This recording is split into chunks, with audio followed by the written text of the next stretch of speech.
살아있는 육체가 하나도 남지 않을 것이다. 나무잎들이 노랗고 붉게 물들어가며 한 해의 마감을 재촉합니다. 쓸쓸하지만 달콤한 가을 향기 속에서 남은 시간을 헤아려 봅니다. 계절의 순환은 완벽하게 작동하고 마지막 잎이 가지에서 떨어지면 겨울이 올 것입니다. 남쪽으로 날아간 철새들은 따뜻한 계절을 맞이합니다. 반면에 시대의 마감은 지체되고 있습니다. 분명한 사실은 정해진 시간을 향해 흘러간다는 것을 기억해야 합니다. 환난을 당한 사람들은 더 이상 지체된다면, 만약 그 기간이 단축되지 않는다면 아무도 생존하지 못할 것이고 살아남을 육체가 하나도 남지 않을 것입니다. 이것은 세상이 창조된 이후 가장 큰 환난의 때를 말씀하신 것입니다. 이는 그때에 큰 환난이 있겠음이라. 창세로부터 지금까지 이런 환난이 없었고 후에도 없으리라. 그날들을 감하지 아니하면 모든 육체가 구원을 얻지 못할 것이나 그러나 택하신 자들을 위하여 그날들을 감하시리라. 대환난은 우연히 일어나는 사건이 아니며 하나님의 주권에서 미리 예고되었습니다. 택한 자들은 천년 왕국에서 인류의 후손들을 승계할 자들입니다.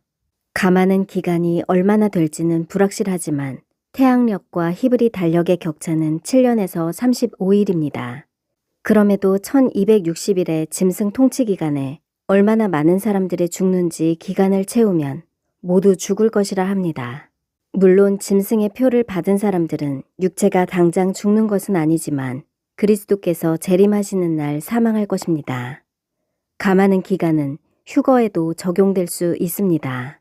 비록 무화과나무 세대의 최대 길이가 80년으로 정해졌다 하더라도 신부들의 숫자는 한 해 한 해 지연될 때마다 급감할 가능성도 있습니다. 힘센 천사가 더 이상 지체되지 않으리라 선포한 것도 이와 같은 긴박성을 반영한 것이라고 예상합니다. 속히 오리라 여러 번 강조하신 주님의 입장에서도 속히 신부들을 취하고 싶은 마음이 간절하실 것입니다. 비록 그날이 7년 환난 전에 일어날지라도 세상이 점점 악해지고 어두워져서 사람들이 이기적이고 현실에 안주하고 교만하고 가식적인 상황 속에서 또는 이중적인 생각의 혼란 속에 갇혀 있습니다. 만약 주님께서 지체하고 계신다면 그 이유는 베드로의 말처럼 우리가 모두 회개하기를 바라시는 측면도 있지만 또 다른 관점에도 살펴볼 수 있습니다. 보라, 내가 속히 오리니 내가 줄 상이 내게 있어 각 사람에게 그가 행한 대로 갚아주리라. 이 구절에서 깨닫는 통찰은 그들이 더 많은 상을 받는 의도가 있다는 것은 분명합니다. 영구적인 그들의 직위와 포지션을 감안할 때 잠시 동안의 고난을 추가하여 더 큰 부활의 영광을 누리는 것은 좋은 방향입니다. 한 무리는 상급을 위한 적치이고 다른 무리는 심판을 위해 죄악을 적치합니다. 반면 앞절에서 언급하신 것처럼 불의한 자는 더 불의하고 더러운 자는 더 더러워져서 공의로운 심판이 타당성 있게 작동할 것입니다. 그렇다면 두 부류는 어떤 환경에서 대비된 여정을 실행하고 있는 걸까요? 불의한 자들은 어떤 이유로 불의한 일을 촉진하고 거룩하고 의로운 자들은 어떤 촉매 때문에 그런 아름다운 여정을 가고 있을까요? 요한계시록과 복음서에서 주님의 지시를 연구하면 비밀을 찾아낼 수도 있을 것입니다. 불의하고 더러움에 점점 노출되는 사람들은 주님의 말씀에 순종하기를 거절하고 일시적인 세상의 즐거움과 대부분의 시간을 보내고 있습니다. 반면에 주님과의 교제를 힘쓰는 사람들은 고독과 침묵 속에서 주님의 뜻을 찾는 데 시간을 보냅니다. 이런 작동 원리는 단순하지만 합리적인 결과를 생성합니다. 성경을 읽고 탐구하는 일이나 기도하는 시간을 2배, 3배 더 많이 확보하고 주님과 교제를 늘리라는 것은 단순한 비결입니다. 심은 대로 거둔다는 천국의 원칙이기도 합니다. 책상에서 오래 버티며 인내하는 학생의 성적이 우수한 것은 당연한 일입니다. 시간이 날 때마다 게임을 찾고 허망한 생각으로 시간을 때우는 학생의 성적이 좋을 리 없습니다.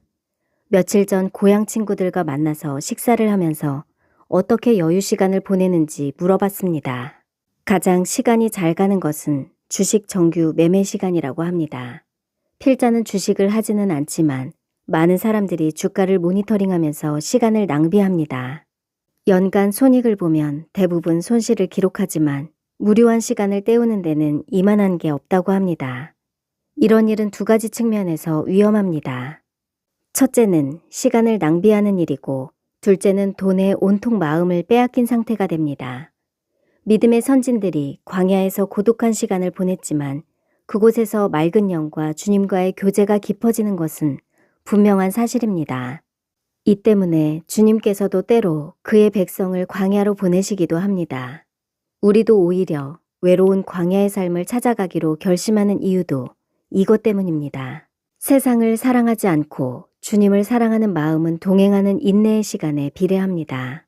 마음의 제단 위에 시간의 제물을 올려놓고 사랑의 불길로 태우십시오. 광야의 고독함이 환난에서 도망다니는 시간보다 유익합니다. 지금 이런 시간을 기피한다면 살아남을 육체가 없는 시간이 그들을 추격해 올 것입니다. 살아남은 육체가 거의 없다는 경고에 유념해야 합니다. 광야에는 스마트폰도 없고 뉴스도 없고 맛집도 없고 주님, 성경, 기도만 있습니다. 찬란한 날을 꿈꾸며